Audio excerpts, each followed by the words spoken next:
The kitchen smelled like my childhood, cinnamon, brown sugar, and the promise of butter melting into pie crust.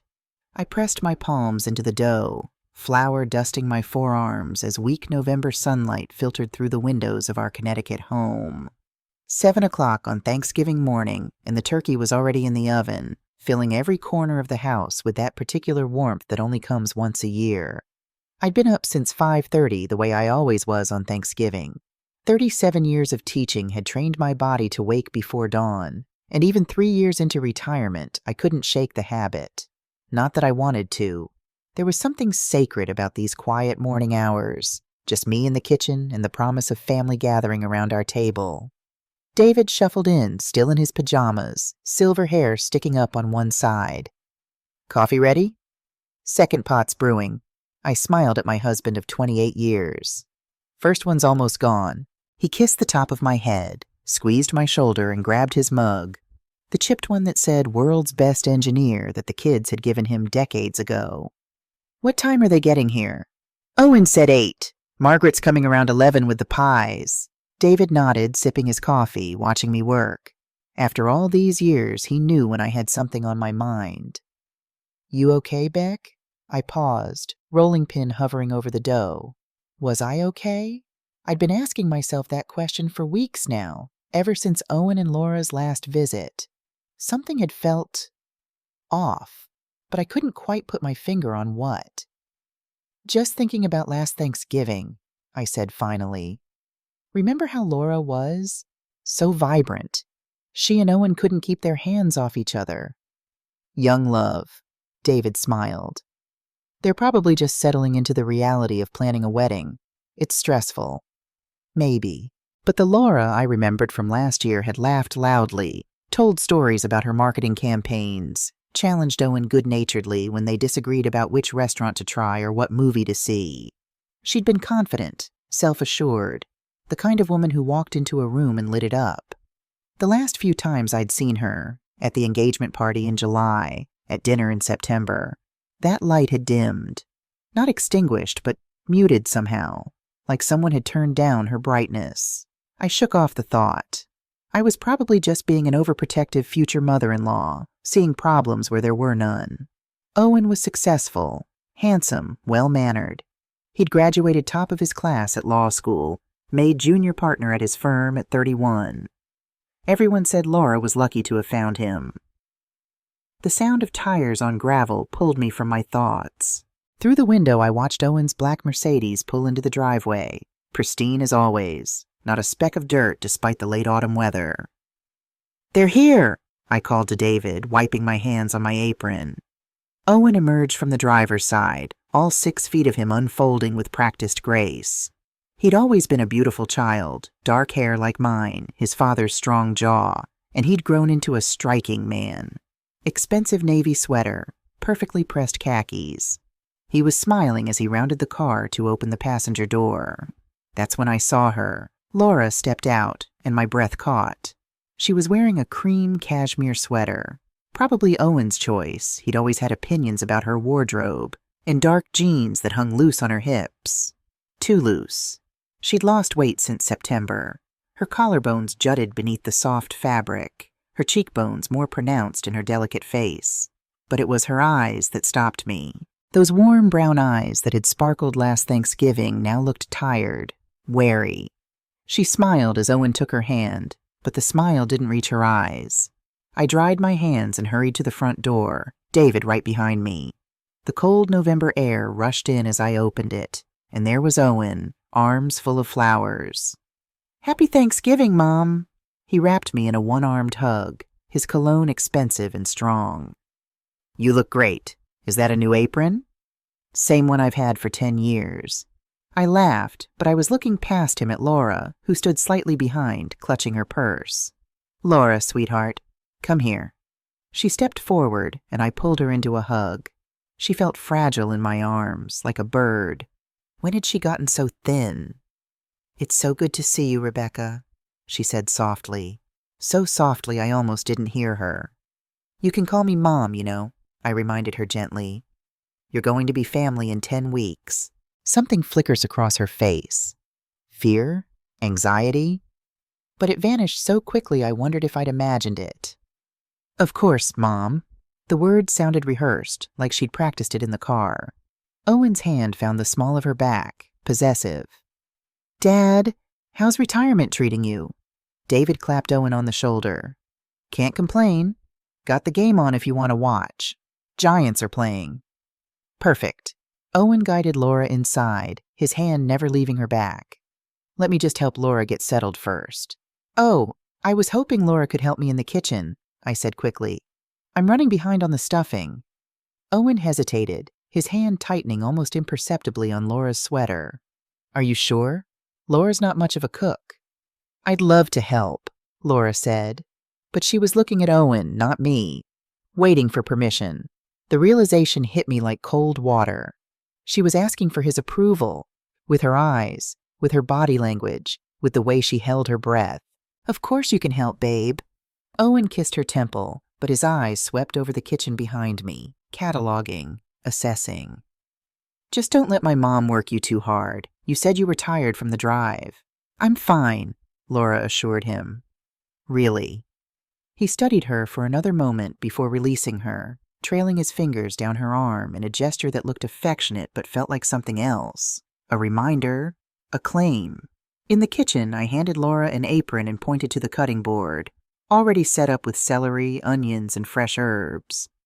"If you could chop these for the stuffing, that would be wonderful." "Of course." She tied the apron and picked up the knife with mechanical precision. I returned to my pie crust, but I was watching her from the corner of my eye. Chop, chop, chop. The rhythm never varied, metronomic and perfect. Too perfect, like she was concentrating on something other than the vegetables. "So," I said, keeping my voice light, "how's work?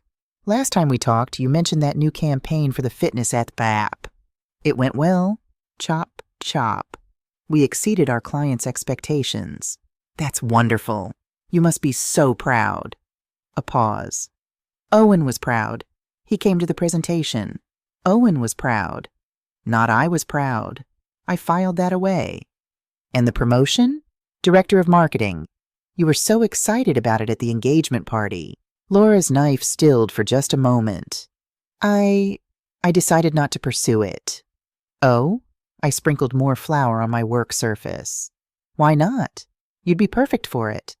The hours would be demanding, 60, 70 hours a week during busy periods. Owen and I are planning to start a family right after the wedding, so it didn't make sense." The words came out rehearsed, like she'd explained this before, many times before. "And is that what you want? To start a family right away?" She resumed chopping, faster now. "Owen thinks it's best not to wait. He's 32, I'm 29. He says we should be strategic about these things." Owen thinks. Owen says. Every sentence was about what Owen wanted, what Owen believed, what Owen had decided. "What about what you think?" I asked gently. The question seemed to startle her. The knife paused mid-chop, and she looked up at me with those tired eyes. For a moment, I thought she might say something real, something true, but then her gaze shifted to the doorway, and her shoulders tensed.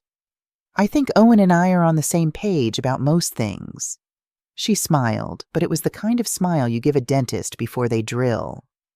"We're very compatible." I wanted to push, to ask more, but Owen appeared in the doorway, beer in hand, that easy smile on his face. "How are my favorite women doing?" Laura's shoulders went rigid. I noticed because my own hand stilled on the rolling pin. "We're great, honey," I said. "Laura's been a tremendous help." Owen crossed the kitchen in 3 strides and wrapped his arm around Laura's waist. His fingers spread across her hip, pressing into the soft cashmere of her sweater. She didn't lean into him the way she had when they'd first started dating 18 months ago. Instead, she stood perfectly still, knife suspended, smile fixed in place. "That's my girl." He kissed the top of her head. "What are you making?" "Stuffing," Laura said quietly. "Your mom's recipe. Smells amazing in here." He nuzzled her neck, and I saw her flinch. Just slightly, just for a second, but I saw it. "When do we eat? I'm starving." "Not until 2, I said. "Why don't you go watch the game with your father? Laura and I have a lot to catch up on." I could stay and help. But even as he said it, his arm tightened around Laura's waist. Michael, your father needs another beer, I lied. Can you bring him one? Can't Laura get it? He didn't remove his hand. I need her help with the turkey. My voice came out sharper than I'd intended. It's a two-person job. Owen studied me for a moment, his blue eyes, my eyes, calculating. Then he kissed Laura's head again, longer this time. Don't work too hard, babe. You know how you get when you're tired. How she gets? What did that mean? He left, taking his beer and his cologne and that strange energy with him. The moment he disappeared around the corner, Laura's shoulders dropped. She exhaled, long and slow, like she'd been holding her breath underwater. Are you all right, dear? I asked quietly. Fine. She resumed chopping, faster now, the knife flashing. Just tired. Work's been crazy. But her hand trembled slightly as she worked, and I noticed other things now that Owen was gone. The way she kept glancing at the doorway, the way her phone sat on the counter next to the cutting board, screen facing up, like she was expecting something. The way she'd lost weight, not just in her face, but everywhere. Her wrists looked delicate, breakable. I'd been a teacher for 37 years. I'd learned to recognize when something was wrong, even when no one was talking. Especially when no one was talking. The doorbell rang, echoing through the house. I'll get it, Owen's voice boomed from the living room. Laura's phone lit up. Then again, and again. I watched the screen fill with messages, all from a contact saved as O. Where are you? I don't see you in the kitchen anymore. Baby? Answer me. Don't ignore me. Are you okay? I'm worried. My blood ran cold. Laura lunged for the phone, but I'd already seen enough. Her face had gone pale, chalk white, and her hand shook as she grabbed it. It was my sister, I said loudly, stopping her at the doorway. My voice sounded strange to my own ears, too bright, too forced. She's bringing the pies early. She'll be here any minute. Laura nodded, but she wasn't looking at me. Her fingers flew over the screen, typing frantically. I caught a glimpse of her message before she turned away. I'm here in the kitchen with your mom. I promise I'm... The rest disappeared as she angled the phone away, but the damage was done.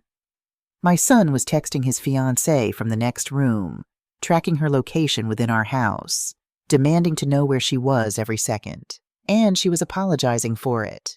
The world tilted slightly, and I gripped the edge of the counter. 30 years fell away in an instant, and I was 21 again, in a different kitchen, with a different phone, a pager, back then, buzzing incessantly because Ted couldn't see me from the living room where he was watching the game. Where are you? Why aren't you answering? You better not be ignoring me. I picked up my wine glass with trembling hands and drank deeply, the Chardonnay turning to acid in my throat. Rebecca? Laura's voice was small. Are you okay? Was I okay? No, I wasn't okay, because I'd seen this before. I'd lived this before. And now my son, my beautiful, brilliant boy, was doing to this girl exactly what had been done to me. I'm fine, sweetheart. I set down the glass and forced myself to smile. Just remembered I forgot to defrost the cranberry sauce. It's fine. We have plenty of time. Laura was watching me with those wary eyes, phone clutched to her chest like a lifeline. Or a prison. How long has he been texting you like that? The question escaped before I could stop it. Laura's expression shuddered. I don't know what you mean. Laura, it's sweet. Her voice was defensive now, brittle. He worries about me. He just likes to know where I am. It's because he loves me. The words hit me like a physical blow. I'd said the exact same thing once. To my mother, to my friends, to myself. He just worries. It's because he loves me. That's not love, I whispered. That's control. You don't understand. Laura backed towards the door, phone still pressed against her chest. Owen and I have a different kind of relationship. We're very close. Some people might not get it, but it works for us. The front door opened and Margaret's voice rang through the house, bright and cheerful. Happy Thanksgiving. Where is everyone? Laura seized the opportunity and fled the kitchen. I heard her greeting my sister, her voice too high, too fast. I stood alone among the half-prepared food, flour still dusting my hands, and felt the weight of terrible recognition settling over me. I knew what I'd seen. I knew what it meant. The only question was, what was I going to do about it? Margaret bustled into the kitchen, arms laden with pie boxes, her scrubs exchanged for a festive orange sweater. "Becca, why do you look like you've seen a ghost?" I opened my mouth to answer, but Owen's laughter drifted in from the living room, warm and genuine and utterly normal. I could hear him telling David some story about work, could hear Laura's soft voice chiming in at the appropriate moments. From here, in this kitchen that smelled like turkey and home, they sounded like any other couple. Happy, normal, perfect. But I'd seen the messages. I'd seen Laura's hands shake. I'd seen the way she'd apologized for being out of his sight for 3 minutes.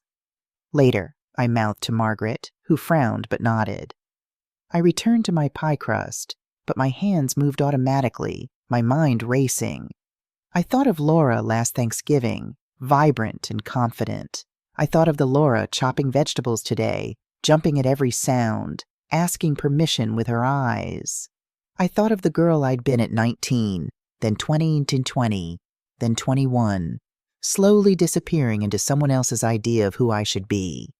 And I thought of my son, the boy I'd raised, who I'd taught to respect women, to be kind, to be decent.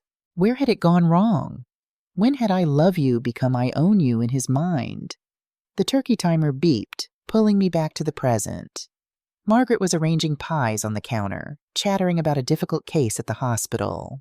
Through the doorway, I could see Laura perched on the arm of Owen's chair, his hand resting on her thigh, possessive even in front of his family. She was smiling, playing the part of the happy fiancée. But I'd been a teacher for 37 years. I knew how to read between the lines, how to see what students didn't want to show, and what I saw terrified me. Dinner was set for 2 o'clock, and by 1:30 our dining room looked like something from a magazine spread. Margaret had insisted on helping me set the table, the good china that had been my grandmother's, crystal glasses catching the afternoon light, cloth napkins folded into elegant peaks. The turkey sat golden and perfect on its platter, surrounded by all the traditional fixings. It should have been beautiful. It should have been perfect. Instead, I felt like I was preparing a stage for a performance I didn't want to watch. "Becca, seriously, what's going on?" Margaret cornered me in the kitchen as I transferred sweet potatoes to a serving dish. "You've been weird all morning." I glanced toward the living room, where David was explaining some engineering concept to Owen while Laura sat quietly on the couch, scrolling through her phone, or pretending to scroll. Her eyes weren't moving. "Watch them at dinner?" I whispered. "Owen and Laura. Just watch." Margaret's eyebrows rose, but she nodded. As a doctor in the ER, she'd learned to trust her instincts, and she knew I wouldn't say something like that without reason. "Everyone to the table," David called, his voice warm with anticipation. We filed in, and I noticed immediately that Owen had seated himself at the head of the table, the spot that was traditionally David's. My husband noticed too. I saw the flicker of surprise cross his face. But David, being David, just smiled and took the seat to Owen's right without comment. Owen pulled out the chair beside him for Laura. "Here, babe. You sit next to me." She sat, smoothing her napkin in her lap with careful precision. I took my usual seat across from her, with Margaret to my left. From here I had a perfect view of both of them. "This looks incredible, Mom." Owen surveyed the spread with genuine appreciation. "You've outdone yourself." "We all contributed," I said. Laura helped with the stuffing. "Did she?" Owen glanced at Laura with that indulgent smile. "That's my girl, always trying to help." Something about the way he said it, trying to help, made the hair on the back of my neck stand up. David began carving the turkey with practiced skill, and we started passing dishes around the table. I watched Laura reach for the wine bottle, then hesitate. Her hand hovered over it for a moment before she looked at Owen. "May I?" Her voice was barely above a whisper. The table went quiet. Margaret's fork paused halfway to her plate.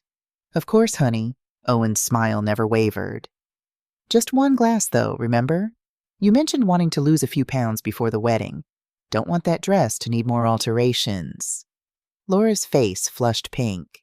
She poured exactly half a glass and set the bottle down with trembling hands. I stared at my son. Laura was already thin. Too thin. And he was policing her wine consumption at Thanksgiving dinner? "I think Laura looks beautiful exactly as she is," I said firmly. "Oh, absolutely," Owen agreed, reaching over to squeeze Laura's hand. "She's gorgeous. I just want her to feel confident on our big day. Right, babe?" Laura nodded, not meeting anyone's eyes. Margaret, bless her, tried to redirect the conversation. "So, Laura, I saw on Instagram that you went to that marketing conference in Boston last month. How was it?" Laura's face brightened slightly. "It was amazing, actually. The keynote speaker was—" "Laura's thinking about scaling back on conferences after we're married," Owen interrupted smoothly, cutting his turkey with precise movements. "Too much travel isn't great for relationships.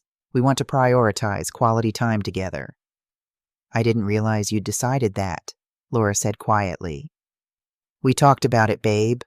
Remember?" Owen's tone was patient, like he was explaining something to a child.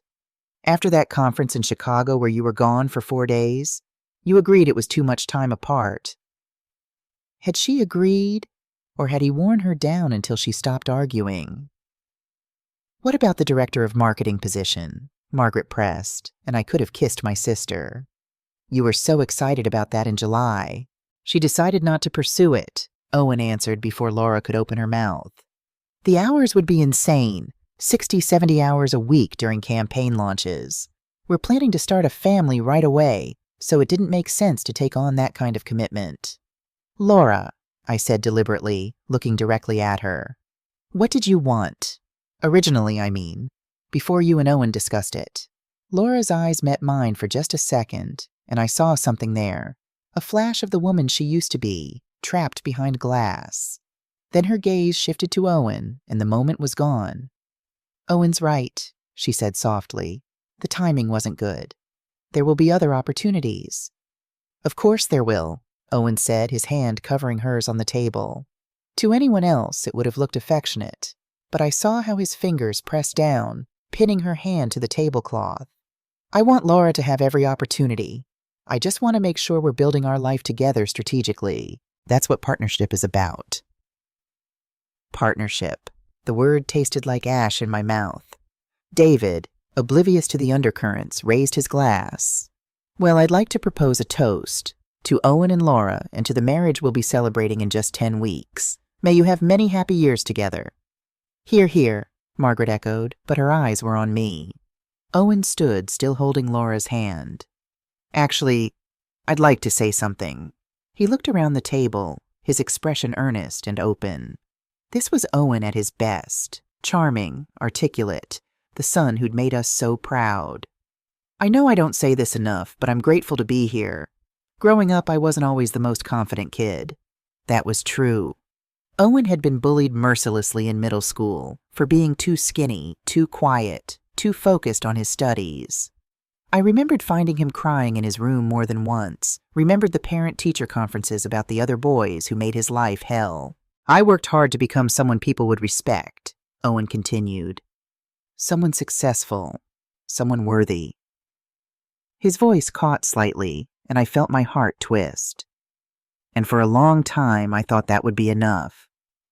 But then I met Laura. He looked down at her, and the love in his eyes seemed genuine. That was the worst part. I believed he did love her, in his own broken way. "Laura makes me feel safe," he said, "like I never have to worry about losing everything I've built.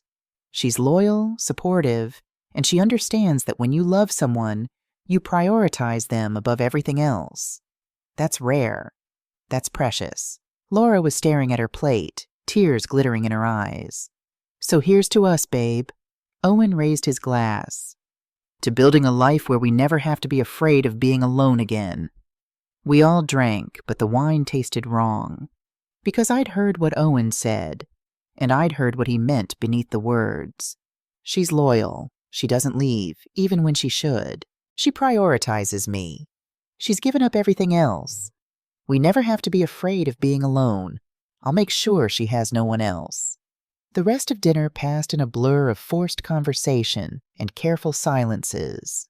Owen dominated the discussion, telling stories about his cases, making everyone laugh. He was the perfect host, the perfect son, the perfect fiancé. But every time Laura reached for something, the salt, another helping of stuffing, her water glass, I saw her glance at Owen first. Every time she spoke, she kept her answers brief, careful not to contradict anything he'd said. And when she excused herself to use the bathroom after dinner, Owen checked his watch. 5 minutes later, he called out, "Babe, you okay in there?" "Fine." Laura's voice was muffled through the door. "Just freshening up." Margaret caught my eye across the table. She'd seen it too. All of it. When Laura returned, Owen's hand immediately found her waist again, pulling her close. "There you are. I was starting to worry." "I was gone for like 6 minutes," Laura said, and for the first time I heard a hint of frustration in her voice. 6 minutes too long. Owen kissed her temple. "You know I don't like it when I can't see you." He said it like a joke, but no one was laughing. I waited until the coffee was served, and David had pulled Owen into a discussion about some Supreme Court case before making my move. Margaret, catching my signal, engaged David with questions about golf, giving me cover. "Laura, sweetheart, could you help me with dessert in the kitchen?" Owen looked up immediately. "I can help, Mom. Actually, I need Laura's advice on something." I kept my voice light, casual. "Girl talk, wedding stuff." Owen's jaw tightened almost imperceptibly. "What kind of wedding stuff?" "Bridal shower planning," I invented smoothly. "Nothing that would interest you." He studied me for a long moment, then turned to Laura. "You okay with that, babe?" The fact that he was asking, that she needed his permission to walk into the next room with his mother, should have been all the confirmation I needed. "Of course," Laura said, but her hands were trembling as she stood. In the kitchen, I closed the door softly behind us and watched Laura wrap her arms around herself, defensive and small. This beautiful, accomplished woman who should have been confident and strong looked like she might shatter if I raised my voice. I didn't raise my voice. "How long has he been texting you like that?" I asked quietly. Laura's eyes widened. "I don't know what—" "I saw the messages this morning, Laura, when your phone was on the counter." "Where are you?" "I don't see you. Answer me." "You were 10 feet away from him." She backed up against the counter, and I saw her calculating, trying to decide if she could brush this off, minimize it, explain it away. "He just worries," she said finally. "Owen has anxiety. It's not his fault. He's working on it with his therapist." "His therapist?" I repeated. "What about your therapist?" I don't need one. Everyone could benefit from therapy, sweetheart, but especially someone in your situation." "My situation?" Her voice rose slightly. "What situation?" "I'm getting married to a successful, kind man who loves me." "Kind men don't track their fiancé's every movement." "He's not—" She stopped, swallowed hard. "It's not like that. You're misunderstanding." I moved closer, keeping my movements slow and non-threatening. "Then help me understand. Explain to me why you have to ask permission to pour wine at dinner." "I didn't ask permission, She faltered. "Owen's right that I should watch my weight before the wedding. The dress is already fitted." "You're too thin, Laura, not too heavy." "Too thin." Tears welled in her eyes, but she blinked them back furiously. "You don't know what you're talking about." "Don't I?" I took a breath, steadying myself for what I was about to say.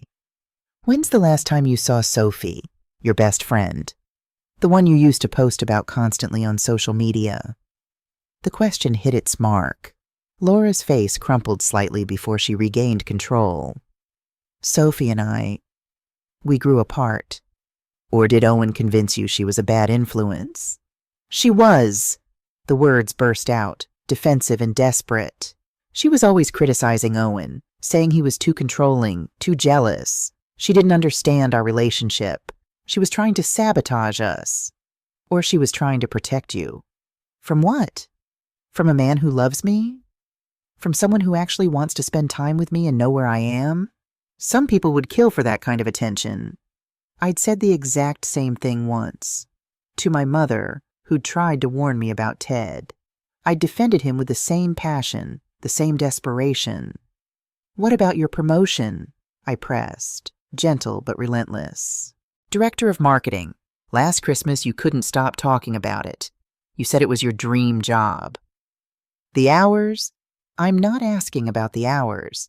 I'm asking what you wanted. Before Owen had an opinion, before you discussed it strategically, what did Laura want? She opened her mouth, closed it, opened it again. No words came out. And the conferences, I continued. You loved traveling for work. You said it made you feel worldly, sophisticated. When did that change? Owen thinks... I don't care what Owen thinks. My voice rose despite my best efforts, and Laura flinched. I immediately gentled my tone. I'm sorry. I'm not angry at you, sweetheart. I'm angry for you. I'm asking what you think, what you feel, what you want from your life. Laura was crying now, silent tears streaming down her face. I can't. When you think about the wedding, I said softly, about marrying Owen in 10 weeks, how do you feel? Excited? Joyful? Happy? I feel, her voice broke, I feel relieved that I won't disappoint him anymore. The words hung in the air between us, terrible and true. Oh, sweetheart. I reached for her, and this time she didn't pull away. She collapsed into my arms, sobbing like her heart was breaking.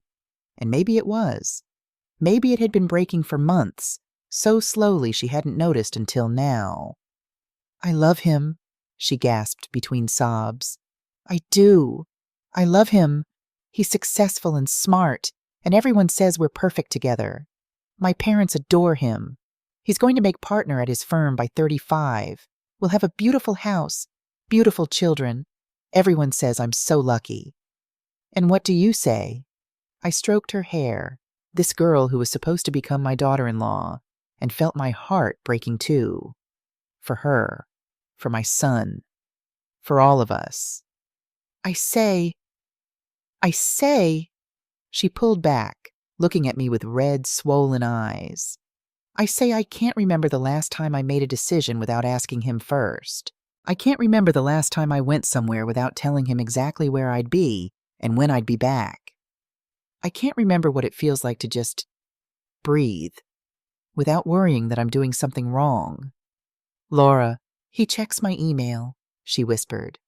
My texts, my location every hour of every day. He picks out my clothes in the morning because he says my choices aren't professional enough.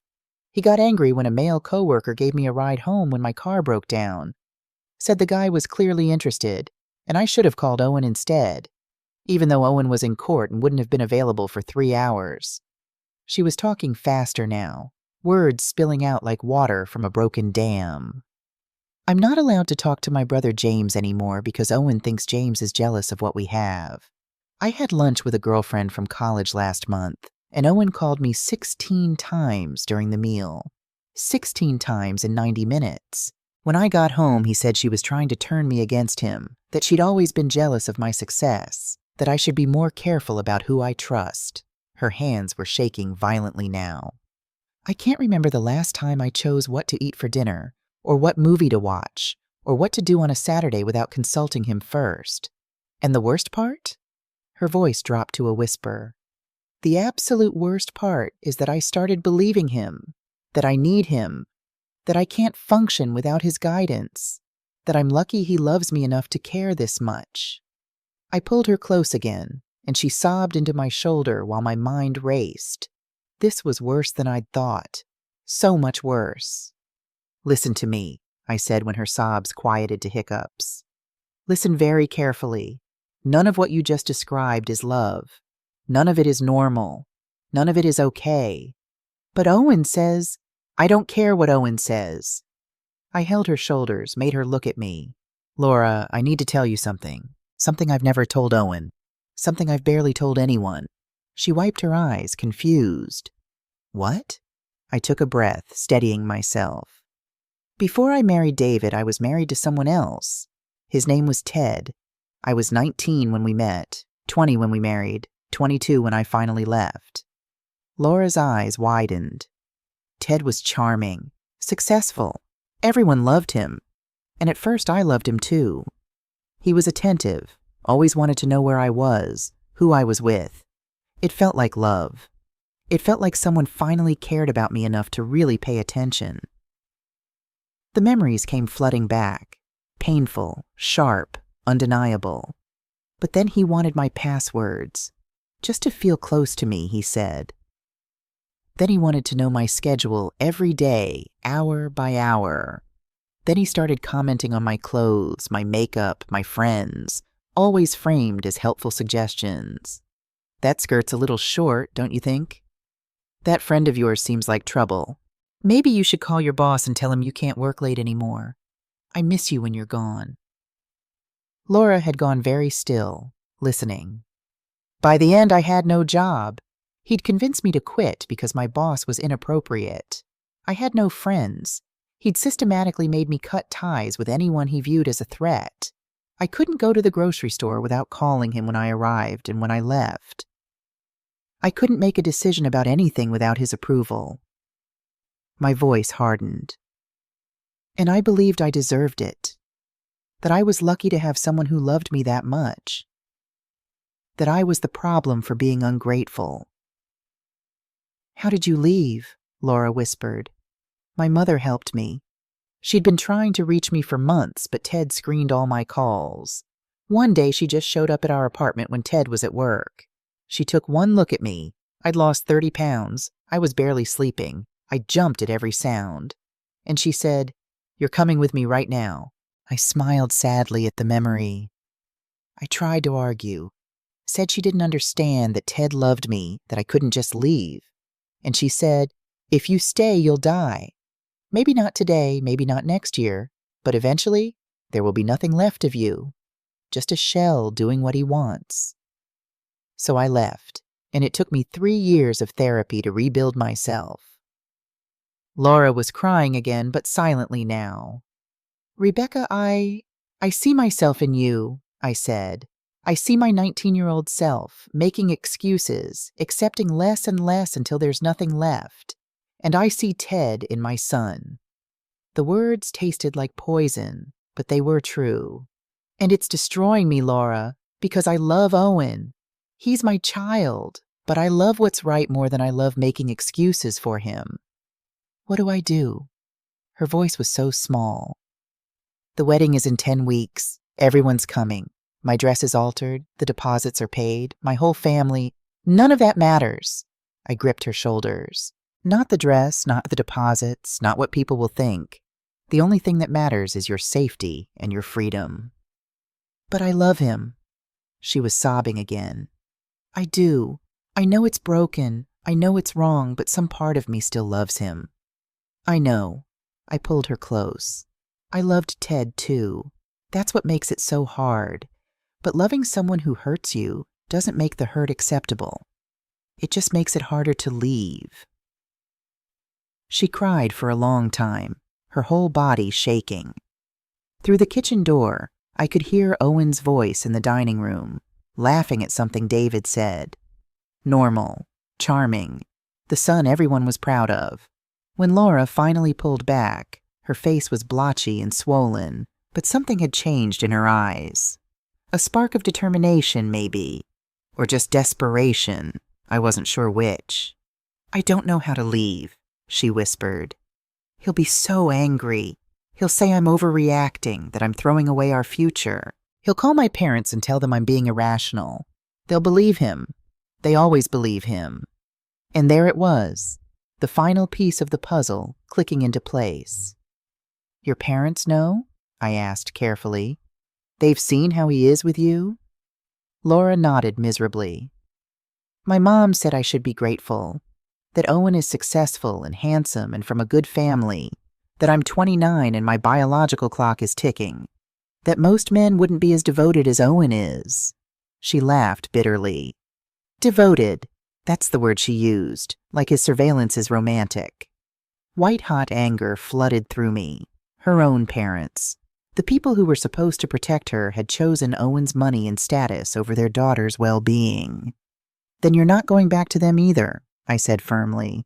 You're going to build a new life with people who actually love you. How? Where would I even go? I thought quickly. Sophie, your friend Sophie. Can you contact her? Owen checks my phone every night before bed. He has all my passwords. If I even looked up her number, he'd know. Of course he would.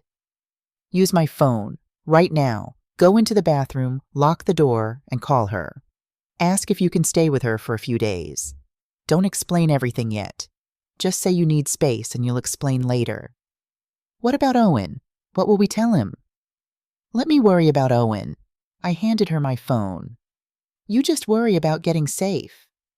Laura stared at the phone in her hands like it was a lifeline thrown to a drowning woman, which I suppose it was. What if Sophie says no? What if she's still angry with me for cutting her off? Real friends forgive, I said. Real friends help, even when you've hurt them. Call her, please. Laura locked herself in the bathroom, and I stood guard in the hallway, my heart pounding. Through the door, I could hear her voice, shaky at first, then stronger. Sophie, it's Laura. Yes, I know it's been forever. I know. I'm so sorry. No, I can't explain right now, but I need help. Can I please stay with you for a few days? Please? Silence. My heart hammered against my ribs, then, Thank you. Thank you so much. I'll explain everything. I promise. Where should I meet you? Okay. Yes, I'll be there. No, don't come to the house. I'll come to you. An hour? I can do that. Thank you, Sophie. Thank you. She emerged 5 minutes later, eyes red but determined. She said yes. She's coming to pick me up. She said to meet somewhere public, and she'll be there in an hour. Relief washed over me. Good. Okay. Here's what we're going to do. I'm going to tell Owen that you and I are going to the store for whipped cream. I completely forgot to buy it, silly me. We'll take my car. Sophie can meet us at the grocery store parking lot. You'll get in her car and I'll come back here alone. But what will you tell Owen? That you felt sick. That Sophie happened to be nearby and picked you up to take you home. That you'll call him tomorrow. He'll come to my apartment. He has a key. Then you're not going to your apartment. You're staying with Sophie. When you're ready, we'll arrange for someone to get your things. But tonight, you're just getting out. Laura's hands were shaking again. He'll call me, over and over. He'll show up at Sophie's. He'll be furious. Let him be furious. I squared my shoulders. I survived my first husband, and I'll survive my son's temper. You just focus on staying safe. Why are you doing this? Laura's voice cracked. Why are you helping me? I'm supposed to be marrying your son. You should be on his side. You're a young woman who deserves better than what my son is giving you, I said simply. And because if I don't help you now, I'll have to live with knowing I let you walk into the same hell I barely escaped. I squeezed her hand. Now fix your makeup. We're going to the store. In the bathroom, Laura splashed cold water on her face and reapplied her concealer with practiced efficiency. I marveled at how good she was at hiding the evidence of tears. How much practice had she had? When we returned to the dining room, Owen looked up immediately, his eyes scanning Laura's face. Everything okay? I heard crying. My mind raced. Happy tears, I said smoothly. We were talking about the wedding. You know how emotional we women get. Owen's expression relaxed, satisfied. Men like Owen always believed what they wanted to believe. You've been gone almost 40 minutes. I was starting to worry. 40 minutes. He'd been timing it. Well, good news, I said brightly. We're all talked out. But I just realized I completely forgot whipped cream. Can't have pumpkin pie without whipped cream. Laura and I are going to run to the store real quick. I can go, Owen said immediately, already standing. No, I waved him off. Stay with your father. Laura and I want to chat more anyway. Mother-in-law, daughter-in-law, bonding time. Owen looked at Laura. Not asked. Looked. Waiting for her to confirm that she wanted to go with me. The fact that my son needed to give his fiancée permission to ride in a car with his mother should have been all the red flag I needed months ago. Of course, Laura said. Her voice only trembled slightly. I'd love to spend more time with Rebecca. Owen studied her for another long moment before nodding. Okay, just don't be too long. It's getting dark early these days. We grabbed our coats and headed for the door. I could feel Owen's eyes on us the whole way to my car. Act natural, I whispered as I started the engine. He might be watching from the window. Laura nodded, her hands clenched in her lap. As we pulled out of the driveway, I checked my rearview mirror. Sure enough, Owen stood at the front window, phone already in his hand. He's calling you, I said as Laura's purse started buzzing. Should I answer? Yes. Act normal. Tell him we're on our way to the store. Laura answered with a shaky, Hey, babe. I could hear Owen's voice through the speaker, though I couldn't make out the words. Laura's responses were automatic. Yes, I'm fine. Just going to the store with your mom. I know. I will. Love you too. She hung up and stared out the window, silent tears streaming down her face. The 15-minute drive to the grocery store felt like hours.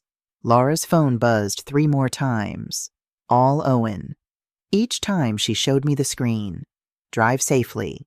Let me know when you get there. Miss you already. Sophie was already waiting when we arrived, parked near the entrance in a silver Honda, engine running. When she saw Laura get out of my car, she jumped out and ran to her. Oh my God, Rach! They collided in a fierce embrace, both crying now. Oh my God, I'm so glad you called. I've been so worried. I'm sorry, Laura sobbed. I'm so sorry for everything. For cutting you off, for not believing you. It doesn't matter. Sophie pulled back, gripping Laura's shoulders. None of that matters. You're here now. You're safe now. I approached them, extending my hand. I'm Rebecca, Owen's mother. Sophie's eyes widened in surprise, but she shook my hand. Thank you for calling me, for helping her. Of course. I pulled out my wallet and handed Sophie $500 in cash. This should help with immediate expenses. Food, toiletries, whatever Laura needs. And here's my number. I scribbled it on a piece of paper. Call me if you need anything. A lawyer's number, money, anything at all. I can't take your money, Laura protested. You're not taking it. I'm giving it. There's a difference. I hugged her one more time. Be safe. Be strong. And remember, you deserve someone who treats you like a partner, not a possession.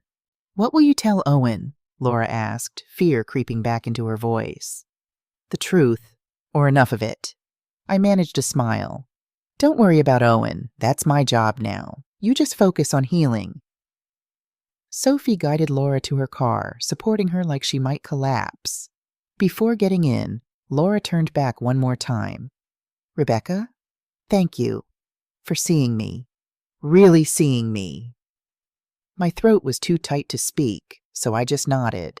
I watched them drive away, Sophie's silver Honda disappearing into the late afternoon traffic. Then I went into the grocery store, bought whipped cream I didn't need, and sat in the parking lot for 10 minutes, trying to prepare myself for what was coming. My phone buzzed. Owen, where are you? It's been 30 minutes, Mom. Answer me. Is everything okay? I stared at the messages, so similar to the ones he'd sent Laura this morning, and felt sick. When had my son become this person? What had I missed? I texted back, in line, be home soon. Then I started the car and drove back to tell my son that his fiancée was gone, and that I was the one who'd helped her leave. Owen met me at the door. I could see the tension in his shoulders, the way his jaw was clenched. Where's Laura? I set my purse on the hall table, buying myself a few seconds. She started feeling sick at the store. Stomach bug, I think. Sophie was nearby and offered to take her home. His face darkened. Sophie? Sophie Martinez? Yes. They ran into each other in the parking lot. Why didn't Laura call me? He was already pulling out his phone, dialing. She always calls me when she doesn't feel well. She didn't want to ruin Thanksgiving. You know how thoughtful she is. The phone rang and rang.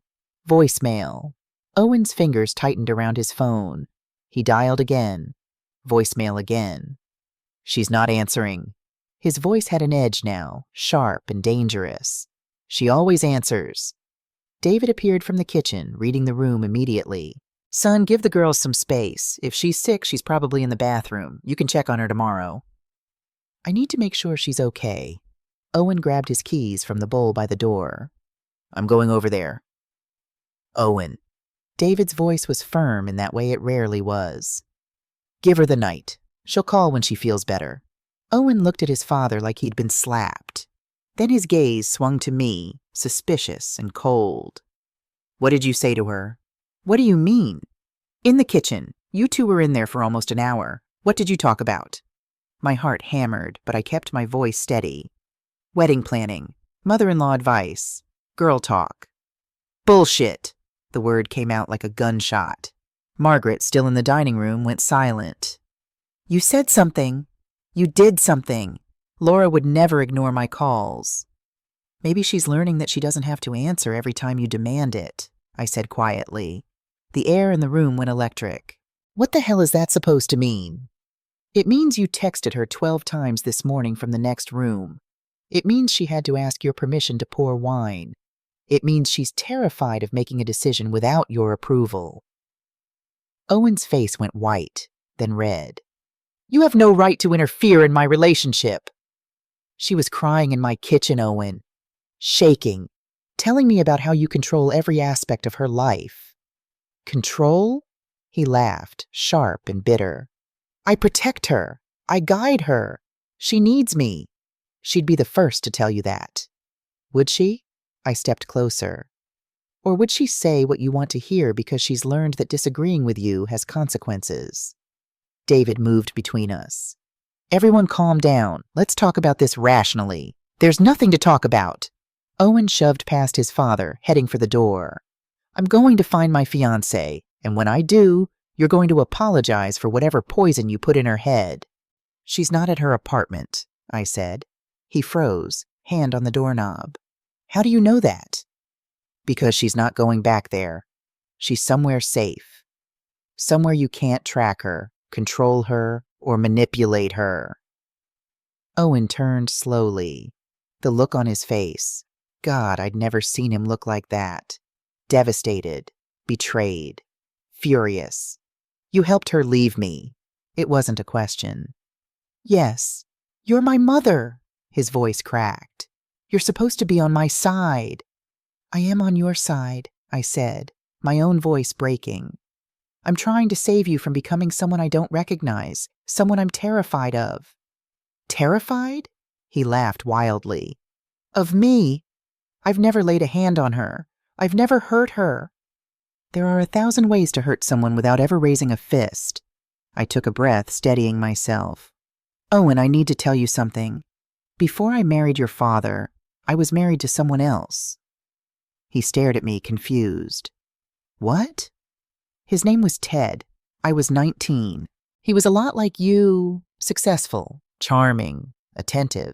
At first, it felt like love. But slowly, he isolated me from everyone. Controlled my schedule, my clothes, my friends. Made me believe I needed him to function. By the time I left, I had nothing. No job, no friends, no self-worth. Owen was shaking his head. I'm nothing like that. Nothing. You're exactly like that. The words hurt to say. You track Laura's location every hour. You have all her passwords. You monitor who she talks to, what she eats, what she wears. You've made her cut off friends and turn down her dream job. You've convinced her that your surveillance is love. It is love, he was shouting now. I can't lose her. Everyone leaves. Everyone always leaves. And I just wanted to make sure. He stopped abruptly, realizing what he'd admitted. Margaret spoke from the doorway, her voice gentle. Owen, honey, what happened in middle school? The bullying, the isolation. That was traumatic. But Laura isn't those kids. She's not going to abandon you. How do you know? Owen's voice was raw. How can anyone know? People say they love you, and then they leave. They say you're good enough, and then they decide you're not. The only way to keep someone is to make sure they need you more than you need them. The confession hung in the air, terrible and true. My son wasn't just controlling. He was broken. And in trying to protect himself from being hurt, he'd become the person who did the hurting. "Owen," I said softly, "love isn't about making someone need you. It's about choosing to stay, even when you could leave." "Then why did she leave?" His voice was small now, childlike. "If she loved me, why would she leave?" "Because you didn't give her a choice," David said quietly. "You gave her a cage and called it love." Owen's legs seemed to give out. He sank onto the stairs, head in his hands. For a moment, I saw my little boy again, the one who'd come home crying because the other kids called him names, who'd asked me why people were so mean, who'd needed so desperately to believe the world could be kind. But he wasn't that little boy anymore. He was a 32-year-old man who'd hurt someone I cared about, someone I'd failed to protect until almost too late. "Where is she?" Owen asked quietly. "Please, I just need to know she's safe." "She is safe, and that's all you need to know." He looked up at me, tears streaming down his face. "I love her, Mom. I love her so much it terrifies me. I can't lose her." "Then you already have," I said gently. "Because the kind of love you're describing isn't love at all. It's fear. And Laura deserves better than to be someone's emotional hostage." Owen left that night, and I didn't hear from him for 3 days. On day 4, Laura called from Sophie's phone. Owen had sent 247 text messages overnight. He'd called from 15 different numbers, office phones, coworkers' cells, blocked numbers. He'd found Sophie's address somehow and showed up at 2 a.m., banging on the door until Sophie's neighbor threatened to call the police. "I'm scared," Laura whispered. "He's never been like this. So desperate." "That's because he's never lost control before," I said. "People like Owen, like Ted was, they escalate when they feel you slipping away. You need a restraining order. That feels so extreme. Laura, he showed up at Sophie's apartment in the middle of the night. That is extreme. Please, let me help you get a lawyer." By Monday, Laura had an attorney, a sharp woman named Diane Foster who specialized in domestic cases. By Wednesday, Laura had a temporary restraining order. By Friday, Owen had violated it. He'd shown up at Laura's workplace, waiting in the parking lot. When she'd refused to get in his car, he'd followed her inside, begging her to talk to him, making a scene in front of her colleagues. Security had to escort him out. The second violation came 3 days later. A flower delivery to Sophie's apartment. 24 roses with a card that read, "I'm sorry. Please come home. I can't breathe without you." After the second violation, Owen spent a weekend in jail. That's when his law firm found out. The senior partner called him into his office the Monday after his release. I know because the partner called me afterward. He'd been in our book club years ago, had watched Owen grow up. "Rebecca, I'm sorry, but we're putting Owen on administrative leave. Mandatory therapy or he's out. The firm can't have this kind of liability." "I understand," I said. "Thank you for giving him a chance.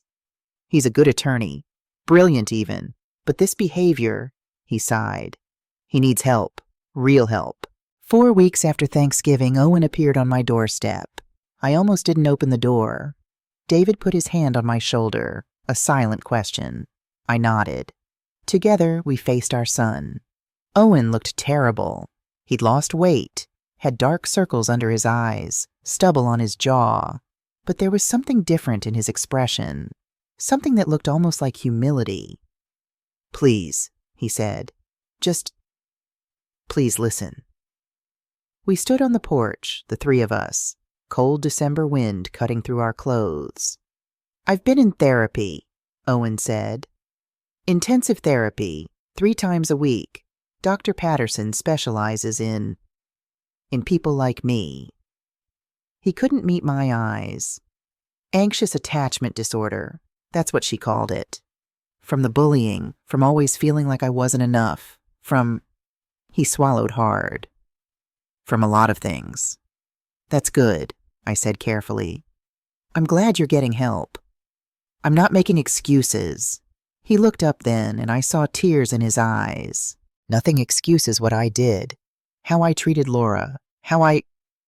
His voice broke. I see it now. What I was doing. Dr. Patterson made me write down every interaction with Laura for a week. Before she left, I mean. Every text, every call, every question about where she was. And when I looked at it all together, he pressed his palms against his eyes. I was suffocating her. I was destroying her. And I told myself it was love. David's hand tightened on my shoulder. I came to say I'm sorry, Owen continued. To you, to Dad, for putting you in that position, for making you choose between me and doing what was right. He took a shaky breath. And I came to ask about Laura, not where she is. I know I can't know that. Just, is she okay? I considered lying, protecting her privacy completely, but something in Owen's face made me tell the truth. She's healing. She got her job back, the promotion she'd turned down. She's reconnecting with people you made her cut off. She's in therapy too, and I paused. She's finding herself again. Owen nodded, fresh tears spilling over. Good. That's good. He wiped his face roughly. I don't expect forgiveness, from you or from her. I just needed you to know that I'm trying. I'm really trying to be better. Don't do it for me, I said. Do it so you never hurt anyone else the way you hurt her. Do it so you can learn what real love actually looks like. He turned to leave, then paused. Mom, do you think someday you could forgive me? I looked at my son, this man I'd raised, who'd become someone I didn't recognize, who was maybe, possibly, trying to find his way back. Ask me in a year, I said, after you've done the work. 3 months later, I met Laura for coffee. She looked different, healthier. Her hair was in natural curls instead of the straightened style Owen had preferred, and she wore a bright yellow sweater that made her skin glow. When she laughed at something the barista said, the sound was genuine, unguarded. You look wonderful, I said as she sat down. I feel wonderful. She smiled. Most days, anyway. Therapy is hard. Some days I still hear his voice in my head, questioning my choices. But it's getting quieter. And the promotion? Officially start as director next month. Pride lit up her face. I'm terrified, and excited, and ready.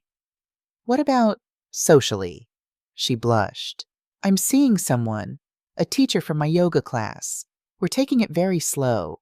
He asks permission before holding my hand, which felt weird at first. Now it feels safe. She paused. He doesn't need to know where I am every second, and somehow that makes me want to tell him more. Does that make sense? Perfect sense. We talked for an hour about her work, her brother James, they'd reconciled, her parents, they hadn't. She'd built a chosen family, Sophie, her yoga teacher Marcus, a few colleagues who'd become real friends. As we said goodbye, Laura hugged me tight. Thank you for seeing me when I couldn't see myself. You saved yourself, I said. I just held the door open. No. She pulled back, serious now. You taught me that love isn't supposed to feel like drowning. That changed everything. 1 year later, Thanksgiving again, Laura brought Marcus to dinner. He was nervous, polite, brought wine and flowers. He helped in the kitchen without hovering. When Laura told a story about a difficult client, he listened without interrupting, without correcting, without needing to control the narrative. When she laughed at his joke, he lit up, but he didn't need to possess her joy. Owen wasn't there. He was spending Thanksgiving with his therapy group, working through the 12 steps of a program for emotional abusers. I'd sent him a card. Proud of your progress. Maybe next year. Margaret told a story about a patient. Laura jumped in with a work story. David made terrible dad jokes. Marcus asked thoughtful questions. Conversation flowed like water, natural and easy. No one asked permission to speak. No one monitored anyone's wine consumption. No one needed to know where anyone was every second. I watched Laura, confident, healthy, free, and thought about the choice I'd made last Thanksgiving. Some people still said I'd betrayed my son, but every time Laura laughed, really laughed, from her belly, unguarded and real, I knew. Sometimes love means protecting someone from your own family. Sometimes being a good mother means holding your child accountable, even when it breaks your heart. And sometimes the hardest thing and the right thing are exactly the same. I'd learned that lesson 30 years ago when I left Ted. I was grateful I remembered it in time to help Laura learn it too, before she spent years in a prison built with wedding vows and pretty lies. The hardest prison to escape, I'd learned, is the one where everyone tells you you're lucky to be trapped.